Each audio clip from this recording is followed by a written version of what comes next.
Hello, welcome to the Haunted Storybook. Before we get to the video, please like, comment, and subscribe. Thank you.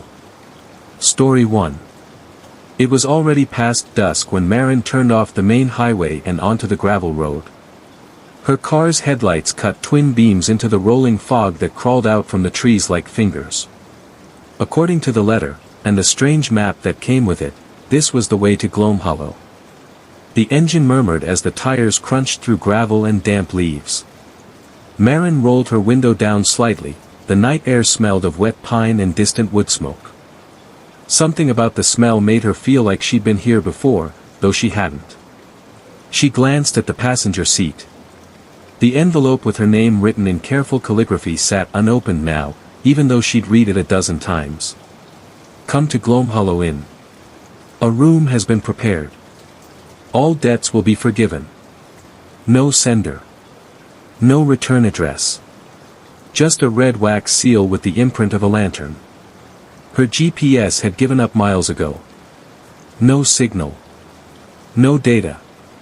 As the car rounded a bend, she saw it, an old, timber-framed building nestled among evergreens. The inn looked like it belonged to a different century.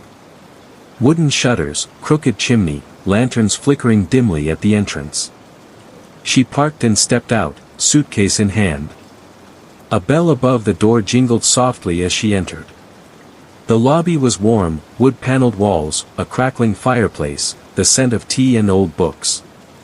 Behind the desk stood a tall man in a worn waistcoat. His eyes were pale, almost silvery. "Miss Marin Vale," he said, without needing to ask. She froze. "Yes. How did you?" "You've come a long way," he replied, voice smooth as polished stone. "Room 5 is waiting. The key's already on the nightstand." Marin opened her mouth to speak, but he held up one gloved hand. "Rest, first. We'll talk tomorrow. The fog keeps strange company this late." She hesitated, but something in his tone settled her. She turned toward the stairs. Behind her, the man whispered, almost inaudibly. "Don't open the window tonight." The stairs creaked beneath Marin's boots as she climbed to the second floor. The hallway was dimly lit by sconces shaped like lanterns, casting flickering shadows on the floral wallpaper. A long runner rug muffled her steps, and the silence felt unnatural, thick, like she'd stepped into a place that hadn't heard footsteps in years.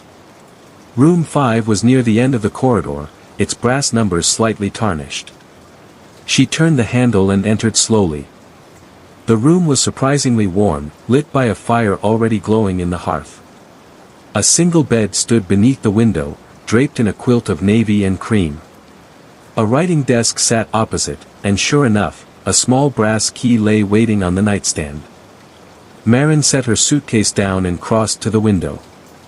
The innkeeper's warning returned to her. "Don't open the window tonight." She pulled the heavy curtains shut instead. The room had an old charm to it, dustless wood, the faint scent of cedar, and soft creaking like the bones of a sleeping house. On the desk was a guest ledger, half full. She flipped through the names. Some entries were over 50 years old. A few names were scratched out. A knock startled her. "Yes," she called, stepping toward the door. But no one was there. She looked down the hallway, empty. No sound of footsteps. No closing doors. When she returned to the room, the fireplace flared slightly, unprompted. She eyed the window now, drawn to it despite herself. "Fog's just fog," she whispered, placing a hand on the glass. But something moved on the other side of it. Something tall. Watching. And then it was gone. Marin stared at the glass, frozen. The fog pressed thick against the windowpane, swallowing the world beyond. But for a moment, just a flicker, she had seen something. A shape. Vaguely human. Just standing. Watching. She stepped back. "It's your imagination," she told herself aloud. "You're tired. That's all." She unpacked slowly, folding clothes into the narrow dresser, setting her toothbrush by the porcelain sink near the closet. Trying to act normal. Calm. Even though her skin felt tight with a creeping unease. As the fire crackled, she made tea with the kettle left for her. Chamomile. She drank it by the hearth, book in lap, listening to the wind moan across the eaves. Then, from the corner of her eye, movement. She turned sharply to the mirror above the dresser. It shimmered, briefly. And she saw not her own reflection, but the room behind her, distorted, too dark, and in the corner stood that same tall figure. Not moving. Its face unseen. She spun around. Nothing there. When she looked back at the mirror, only her own pale face stared back, wide-eyed, breathing too fast. Then came the whisper. Marin. Soft. Right by her ear. Her cup fell and shattered. She grabbed the room key from the nightstand and rushed to the door. The hallway greeted her with its stillness, the sconce lights flickering as if recently disturbed. She stepped out, heart thudding. All the doors looked the same, closed. Silent. Except one, halfway down the hall. Room 9. It was slightly ajar. And from within came the sound of breathing. Not human. Deep. Gurgling. Wrong. She backed away, slowly. The door to her own room shut behind her with a soft click. Locked. Marin's breath caught in her throat. The corridor remained quiet, too quiet, the kind that squeezed your ribs and told your legs to run. Her eyes locked on room 9. The door stood open just a sliver, but the sound from within had stopped. Whatever had been breathing, it knew she was listening. Don't be stupid, she whispered. It's just old plumbing, or drafty walls. But the silence pressed heavier now, as though the house itself was holding its breath. Marin took a step forward, then another, each one a whisper on the carpeted floor. The firelight from her room behind her didn't stretch this far, and the sconces here flickered uncertainly, as though dimmed by something unseen. She reached the door and gave it the gentlest nudge. The hinges let out a quiet groan. The room inside looked much like hers, bed, writing desk, wardrobe. But it smelled wrong. Damp, metallic. Like old blood and rotting leaves. Hello? She called softly, almost hoping no one answered. No one did. She stepped inside. The air was cooler here. The fire unlit. The sheets untouched. But the mirror, identical to hers, had a long crack running from corner to corner. Then she saw it. On the desk sat a photograph in a wooden frame. It was old, sun-faded, but she recognized the face instantly. Hers. She staggered back, knocking the chair over. What the hell? The door slammed shut behind her. In the mirror, her reflection smiled, but she hadn't. Marin's body turned cold. Her own image stared back from the cracked mirror, same face, same hair, same wide, panicked eyes. But the smile on its lips didn't belong to her. It stretched too far, too knowing, like a secret trying to claw its way out. She stepped closer, hand trembling, reaching out as if touching the glass might somehow ground her. Her reflection didn't follow. Marin froze. Instead of mirroring her movement, the image inside the mirror stood still, smiling, as if amused. Then, slowly, it lifted one hand and pressed it flat against the inside of the glass. A dark smudge bloomed behind the reflection, a stain spreading like ink underwater. Marin's heart raced. This isn't real. It's a dream. But her breath fogged the glass. Her pulse screamed otherwise. The mirror began to pulse, just subtly. Like it was breathing with her. In and out. A faint vibration filled the air, humming low like a whisper behind the walls. Then the reflection moved again, its hand tapping the inside of the mirror with one finger. Tap. Tap. Tap. Marin turned to run.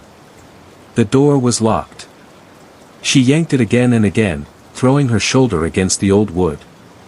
Behind her, the tapping grew louder. The rhythm changed. A code? No, a knock. The mirror began to shake, the crack along its surface widening like a vein. And then, a voice, muffled, like someone yelling from behind glass. "Let me out." She backed into the door, her hand clutching the brass handle, twisting, turning, until finally, it gave way. She stumbled into the hallway, slamming the door behind her, chest heaving. But from inside room 9, the knocking didn't stop. Maren didn't sleep that night. She sat in her bed, wrapped in her coat, lamp burning low. The mirror across the room was covered hastily with the spare blanket she'd pulled from the wardrobe, its outline now a dark, shapeless mass in the corner. She kept glancing at it anyway. At some point in the early hours, a whispering began. It wasn't inside the room. Not exactly. It sounded as though it drifted through the hallway, moving just outside her door. Not one voice, many. Layered. Speaking at once, yet not to each other. She tiptoed to the door and held her breath. Maren. She's here again. Stillwood keeps them. Her name. She heard it clear as day among the murmurs. She pressed her ear to the door. Room 9 knows. She opened the door, again. Like the girl before. Something brushed the other side of the door, light, like a fingertip tracing the grain of the wood. She yanked back and stumbled, hand covering her mouth to keep from gasping out loud. The whispering continued down the hall, tapering off as if descending into the floors below. She crawled into bed just before sunrise, heart pounding, waiting for the warmth of daylight to melt the chill out of her bones. But when the morning came, the air remained cold, and outside her window, Hollow Lane was covered in frost. Despite it being the middle of summer.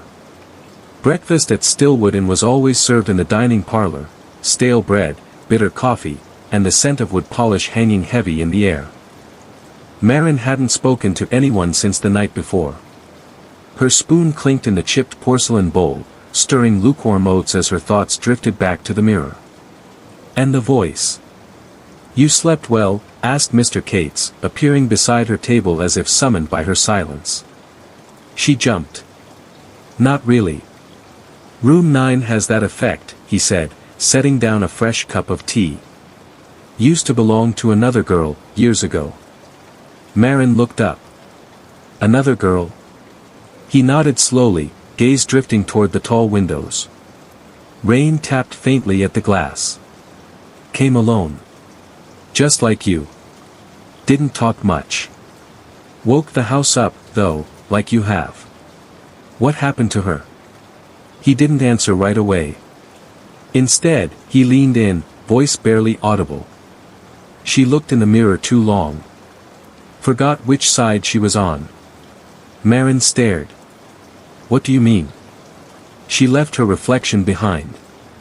Then he straightened, smiled, and walked off with the pot of tea, humming a song she couldn't quite place. The clink of her spoon stopped. She didn't eat another bite. Later that day, Maren wandered the inn's lower corridors. The rain outside had thickened, turning the windows into sheets of blurred gray. Floorboards creaked beneath her steps, and the oil lamps on the walls hissed softly, their flames burning low and gold. She paused at the end of the east wing, where a narrow hallway veered off to the left, a place she hadn't noticed before. A faded sign above the arch-red servants' quarters. The air here was colder, denser. She hesitated, then stepped through. The hallway narrowed quickly, walls closing in. Her footsteps echoed strangely. Dust motes floated like tiny ghosts in the dim light. At the end of the passage was a small wooden door, warped and ancient, its brass knob tarnished. Just above it, half hidden by shadow, was a keyhole. And something else, a hook. Empty. She pulled the ring of keys from her coat pocket, the ones Mr. Cates had given her on her first night. 2 keys. Both labeled, Room 9 and Storage. But now, there was a third key on the ring. Long and black, with an ornate handle shaped like twisted vines. She was sure it hadn't been there before. Hands trembling slightly, Maren inserted the key into the door. It fit perfectly. The lock clicked. She opened it. The room beyond was not a room at all, but a staircase leading down into a silent, yawning dark. Behind her, a soft breeze stirred, carrying with it the faintest whisper. She opened the door again, just like before. Maren stepped inside, and the door closed behind her with a gentle click. The steps groaned beneath Maren's feet as she descended into the darkness, her fingers brushing the cold stone walls for balance. The air grew damp and heavy, thick with the scent of mildew and something else, something older, like wet earth and forgotten places. She counted the steps. 23, 24, 25. At 33, the stairs ended. A flicker of lantern light illuminated the base, a single sconce burned on the wall beside a heavy iron door. She reached for the handle, only to find the door slightly ajar. It creaked open at her touch, revealing a vast cellar lined with rows of shelves. Each was cluttered with jars, boxes, and old furniture covered in sheets of yellowed cloth. But there were mirrors too. Dozens of them. Leaning against the walls, stacked in corners. Some were cracked, some whole. None reflected her. She walked slowly, drawn toward a larger mirror standing alone in the back corner. Its frame was ornate and blackened, carved with small, unfamiliar symbols. And then, movement. Not behind her. Not beside her. In the mirror. A girl, pale and solemn, with long dark hair and wide, sad eyes. She stood barefoot on a floor identical to the one Maren was standing on, but behind her the cellar looked decayed. Broken shelves. Mold. Rot. Her mouth moved, forming words Maren couldn't hear. Then. A knock behind her. Maren spun. No one. When she turned back to the mirror, the girl was gone. Only her own reflection remained now, but her eyes weren't quite right. They didn't blink. Not when she did. Not at all. That night, Maren dreamt of keys. Brass ones, iron ones, keys with teeth too sharp to be real. They drifted around her like leaves in a windless forest, clinking softly against one another, whispering things she couldn't understand. She awoke to the sound of rain once more and found her boots, still damp from the cellar walk, lined up neatly by the door. She didn't remember doing that. Downstairs, the inn was quieter than usual. Mr. Cates was nowhere to be seen, and the grandfather clock in the parlor ticked with a sound more hollow than before. While wandering the west wing, she discovered a hallway she hadn't seen before. It curved gently, like a ribcage, leading to a room sealed by a thick wooden door with no handle, just a keyhole, old and rusted. Beside it hung a portrait in a golden frame. The girl from the mirror. The eyes were unmistakable, haunted, intelligent, frightened. The brush strokes around her mouth had faded, almost as if someone had tried to scrub her smile away. A brass plaque beneath it read only one word. Elsbeth. Maren leaned closer. The painting's background seemed to shimmer slightly, like heat rising off pavement. Then she noticed it, a tiny indentation in the lower corner of the frame. A keyhole. She pulled the brass key from her pocket, the one she found hidden beneath the floorboards in her room. It fit. The frame clicked. And the canvas, just slightly, breathed. Maren's breath hitched as the canvas pulsed once, then twice, like a slow heartbeat beneath the paint. The surface rippled, colors shifting as if the portrait was a window into another place, not a painted image. She could hear faint sounds, a soft weeping, the rustle of leaves, and a voice, trembling yet clear. Help me. Her fingers trembled as she reached toward the canvas, the key still cold and heavy in her palm. The painted world behind the glass flickered, revealing a glimpse of a shadowed forest where fog curled like smoke around gnarled trees. Then, without warning, the canvas bent inward, like a curtain drawn back, and Marin felt herself pulled forward, light fading, cold pressing in. She landed on damp earth, the forest thick with mist. The smell of wet pine was overpowering. Above her, the sky was a swirling gray haze. Somewhere in the distance, a lantern flickered faintly. Marin stood shakily, her heart pounding as the sound of footsteps echoed behind her. She spun to see the girl from the portrait, Elsbeth, standing there, pale and trembling. "I've been waiting," Elsbeth whispered, eyes wide and sorrowful. "Trapped between worlds, bound by this cursed place."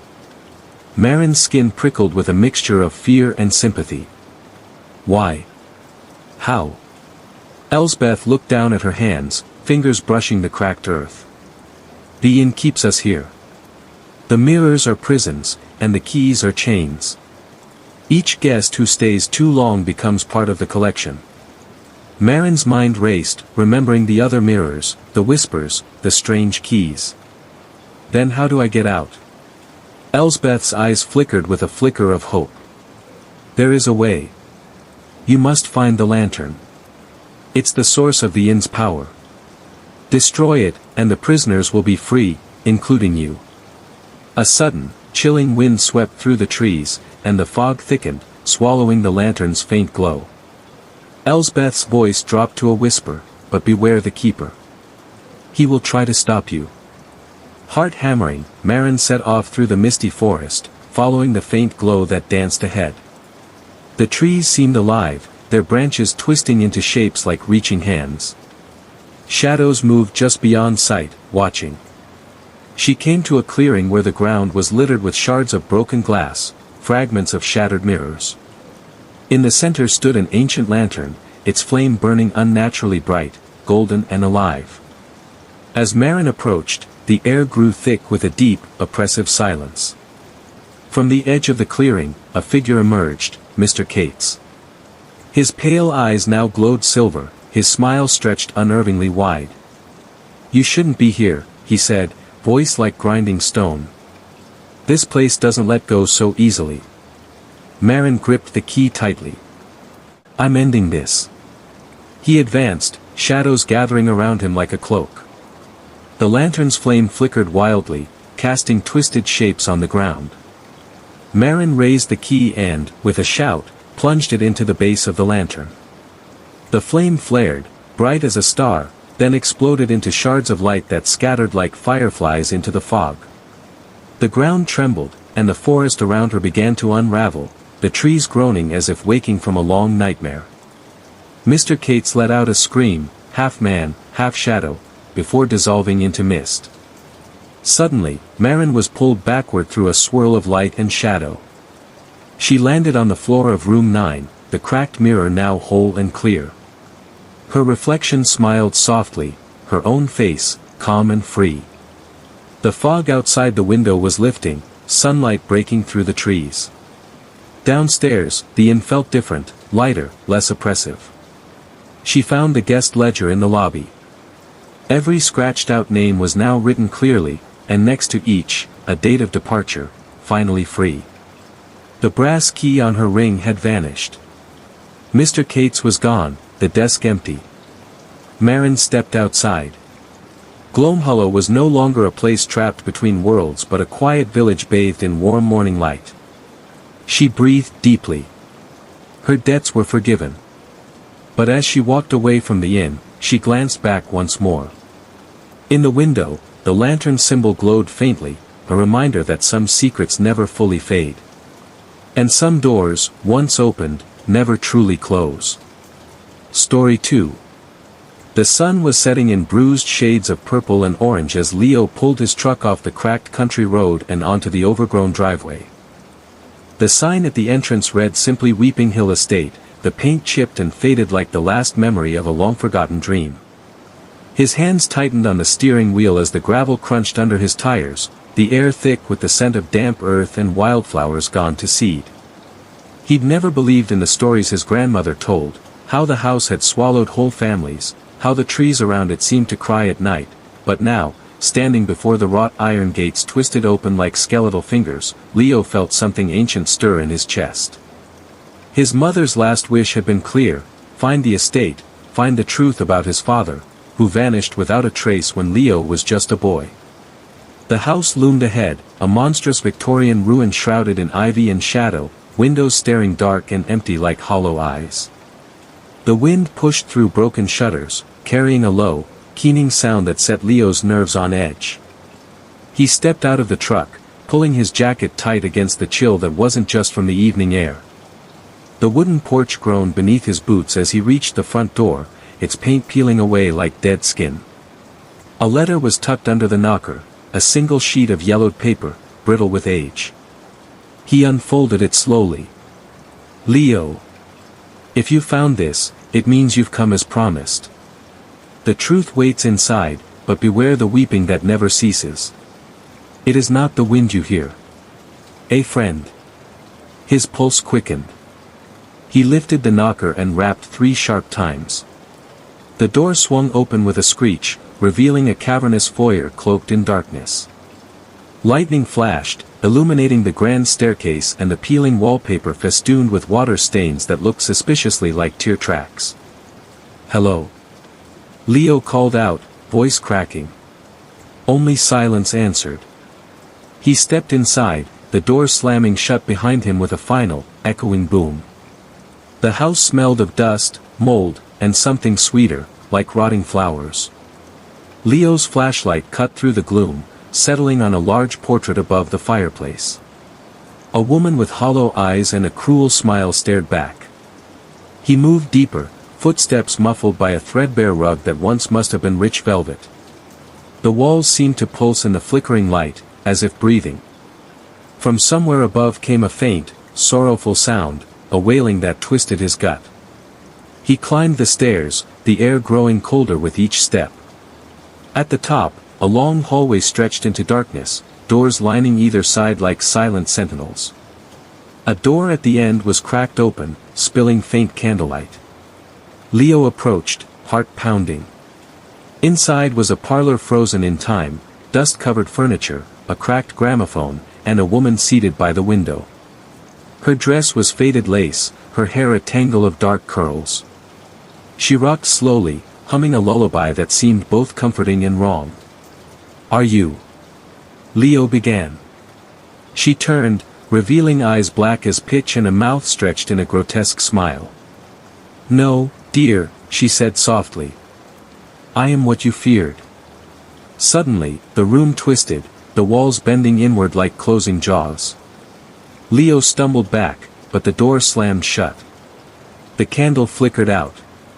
Darkness swallowed him whole. When he awoke, the room was empty. The woman gone. The lullaby replaced by whispers, sibilant and urgent. Find the well. The words echoed in his mind.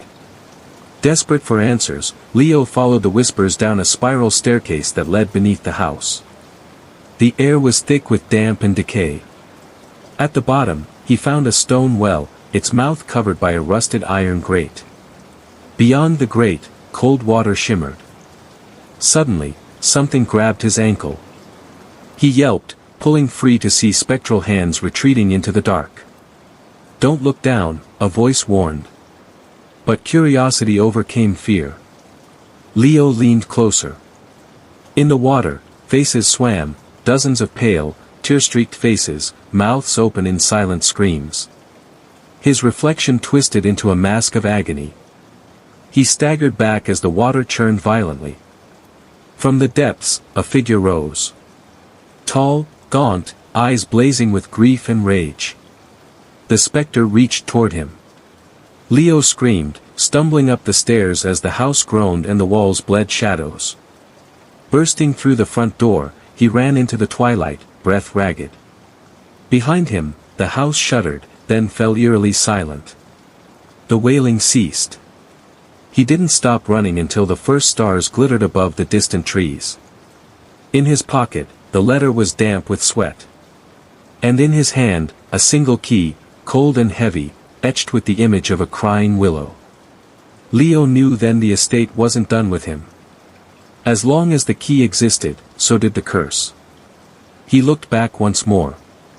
The windows glowed faintly. The house on Weeping Hill wept for its next visitor. And Leo wasn't sure if he'd escaped or had only just been invited inside. Leo clutched the key tightly, its cold weight grounding him even as his mind reeled. The whispering voices from the well had not stopped, even now, a low chorus in his ears. He needed answers, something to break the curse before it claimed him as it had so many others. The next morning, the village librarian, an elderly woman named Mavis, agreed to help. Her eyes were sharp beneath heavy lids, and when Leo showed her the key, she nodded knowingly. "That key," she said softly, "opens the door to the Willow Room, the heart of the estate's sorrow. It's where the first tragedy began." Leo felt a chill. Mavis pulled out a dusty book, its spine cracked and fragile. "The lady in the portrait," she explained, "was Eliza Weeping. A widow who lost her children to the well many years ago. They say she bargained with something dark to bring them back, but at a terrible cost. Her grief twisted the house, trapping all who enter." Leo's stomach turned. "How do I stop it?" "You must face the well again," Mavis said, "but this time, bring light, something pure enough to break the shadow's hold." That evening, Leo returned to the estate, carrying a lantern filled with blessed oil, a gift from Mavis. The house loomed, its windows like watchful eyes. He climbed the spiral stairs to the cellar once more, the whispers swirling louder, desperate. At the well, he set the lantern beside the iron grate and unlocked it with the key. The water shimmered with unnatural darkness. Closing his eyes, Leo whispered a prayer and lifted the lantern's flame high. The shadows recoiled, screeching like banshees as the light poured over the water's surface. The faces in the well dissolved into bubbles of light, rising and bursting like stars. A deafening roar shook the walls. Suddenly, a cold hand gripped Leo's wrist, a desperate, pleading touch. He looked down to see a small, translucent hand, one of the lost children. "We're free," a voice whispered. Tears ran down Leo's cheeks as he released the child's hand, watching as it faded into a gentle glow. The house trembled, then exhaled a long, mournful sigh. The oppressive weight lifted. As dawn broke, Leo emerged from the estate. The house on Weeping Hill stood silent, its sorrow finally laid to rest. The ivy began to wither, the stained windows clearing. Leo knew he had freed not only the trapped souls but perhaps himself from a legacy of grief. The key had lost its coldness, warm now in his palm. He pocketed it gently. Looking back one last time, he saw the willow tree in the garden shimmer, its branches no longer weeping but reaching toward the sky in quiet peace. And somewhere in the distance, carried on the morning breeze, he heard a soft lullaby, this time, a song of hope. Story 3. The village of Ravenswood sat at the edge of the forest like a wound in the earth, old, raw, and stubbornly refusing to heal. Its crooked cottages leaned into one another for warmth beneath skies perpetually heavy with gray clouds.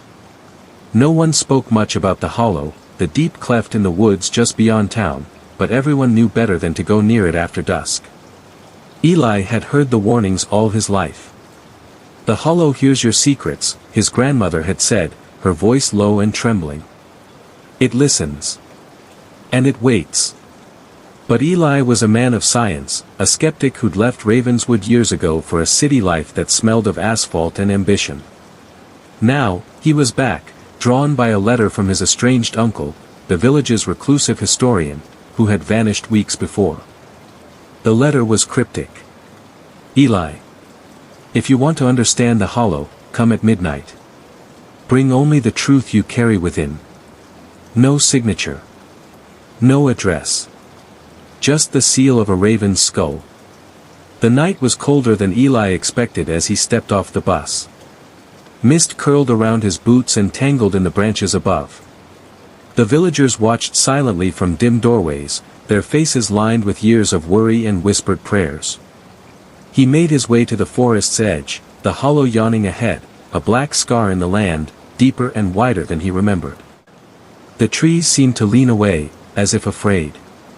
At midnight, a low hum vibrated through the air, a voice without words that pressed against his mind.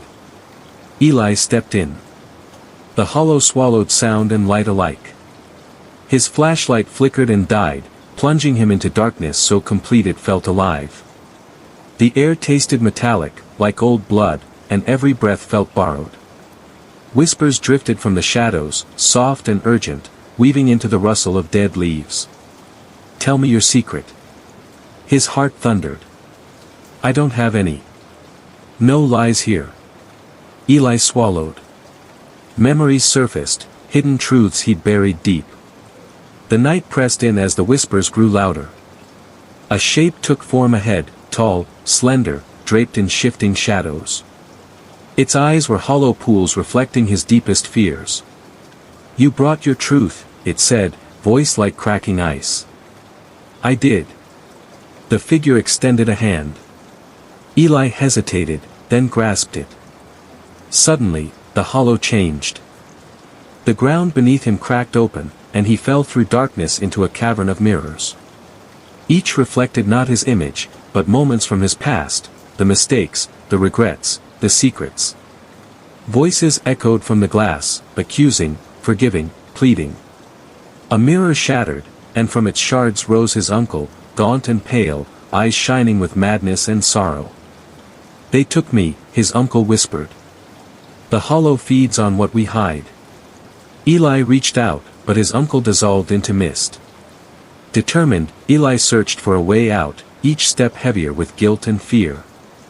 A faint glow beckoned, a pool of black water that rippled with faces staring back. One was his own, but twisted in pain. A final whisper urged him. "Face the truth." Eli knelt, staring into the depths, and whispered aloud the secret he had carried all these years, the betrayal he'd hidden, the love he'd denied. The water stilled, the faces fading. Light returned. The cavern walls crumbled. Eli emerged at dawn, bruised but unbroken. The village was waking, the hollow quiet. He felt lighter, as if a burden had lifted. In his pocket, a single feather lay, a raven's skull carved delicately in bone-white stone. He looked back once. The hollow was still, but he knew it was waiting, listening, for the next secret, the next soul to unravel.